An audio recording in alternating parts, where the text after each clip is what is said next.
there, welcome back. I'm going to be doing some shows that are much shorter than normal.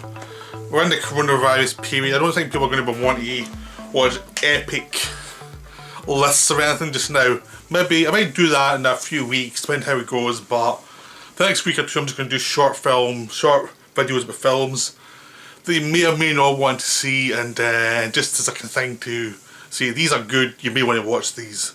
Because a lot of them are in streaming already, or you can order them from Amazon or something. They're all pretty good films. I'm going to do a quickies, which is also going to appear in this, which is going to be like a video of like 5 or 6 films that you can't really do videos on. There's not enough in them to do videos on, but I'll do a quickie saying if they're good or bad.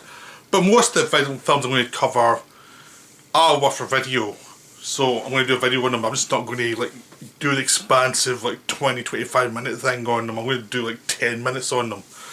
Well, that's the plan anyway. I'm going to first start with Colour Out of Space, the Richard Stanley comeback movie starring Nicolas Cage. This is based on the H.P. Lovecraft story, and it's been adapted multiple times. It's about a rock that comes from space, it lands on a farm. The farmers are start to see things, they start to mutate, something coming from the rock is causing these mutations, and people who come in contact with it become affected by it and become, you know, strange, and a lot of their issues become physicalized. So it's a wonderful film actually. It's one of those films that is based on something that's been adapted a lot, but it works because of the way the director handles it. Because Richard Stanley's has not been directing for a while, but obviously he's still got the talent and he's still obviously got the focus of what he wants to do. So he came in this film knowing what he wanted to do. So this is not a filmmaker coming back years later and embarrass himself. This is a filmmaker who came back and was ready to come back and did something really interesting. I mean, this is not a film for everybody.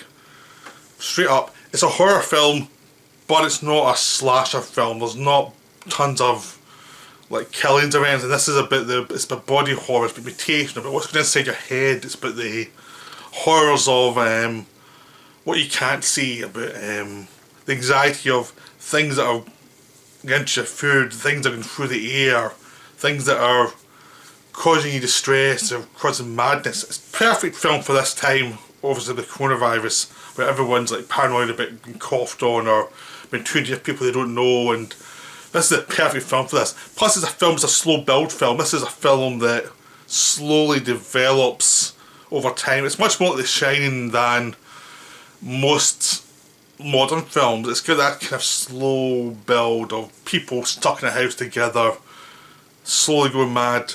But it's much more intimate than The Shining really ever was.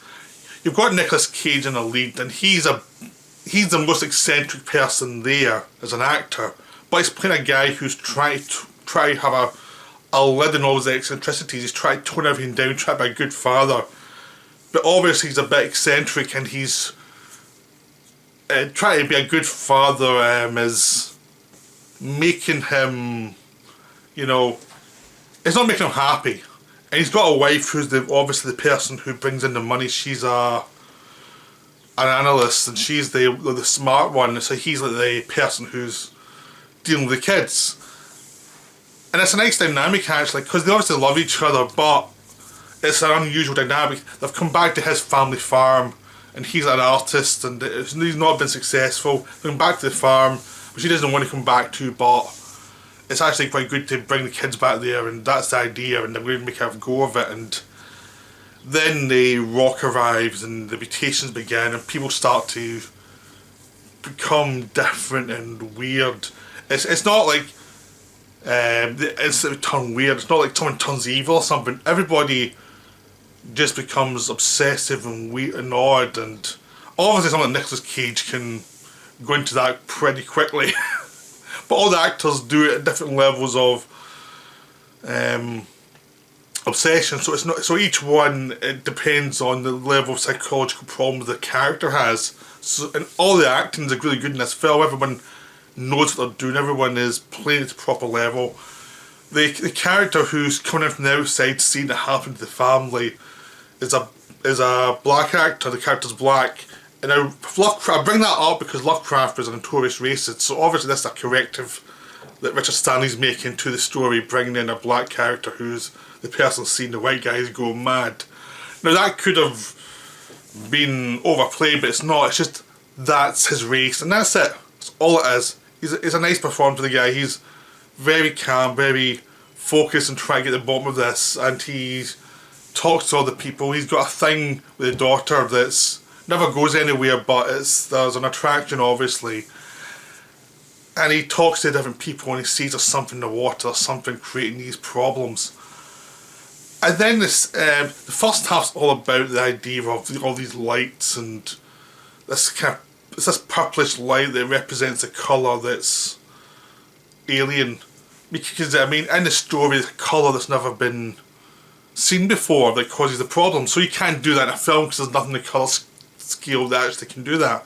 That was the idea of something that shows it's part of the universe we've never seen before.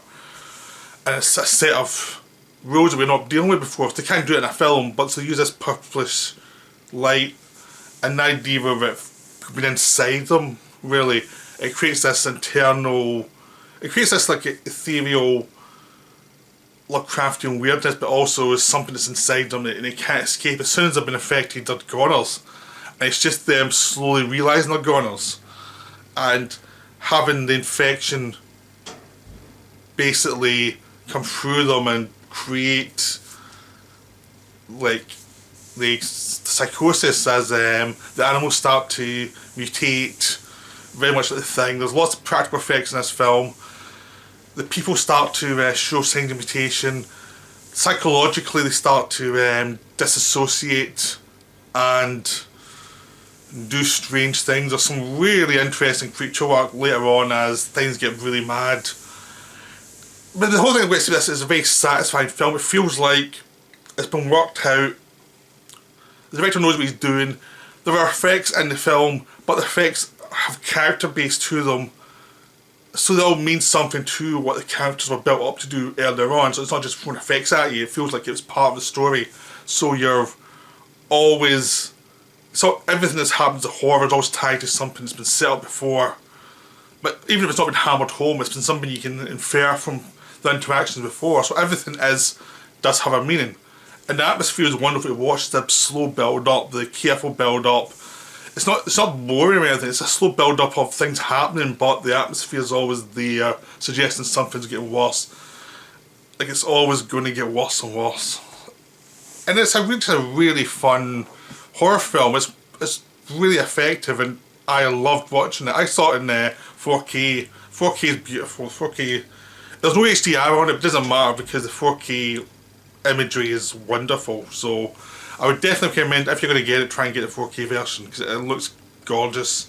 There's if you're a fan of Terrence Malick, the lead of New World shows up as one of the supporting parts, which is a nice little surprise. There's some nice, Tommy Chong shows up as this eccentric guy living in a hut. Everybody, it's just a good cast, a good director, a good story, and it's just done right. It's just an atmospheric version of the Lovecraft tale. So I'm hoping this is the start of Richard Stanley coming back, because this is a really good return after the disasters of the Island of Dr. Moreau, which saving his career. This is a nice return for him. This is really well done. Unfortunately, it was released just as a coronavirus hit, but I'm hopefully it'll start to get seen a lot on TV and people will see how good it is. So it's a wonderful film, and go see it. It's on streaming just now. It's easy to find. It's really worth your time. Right, bye for now.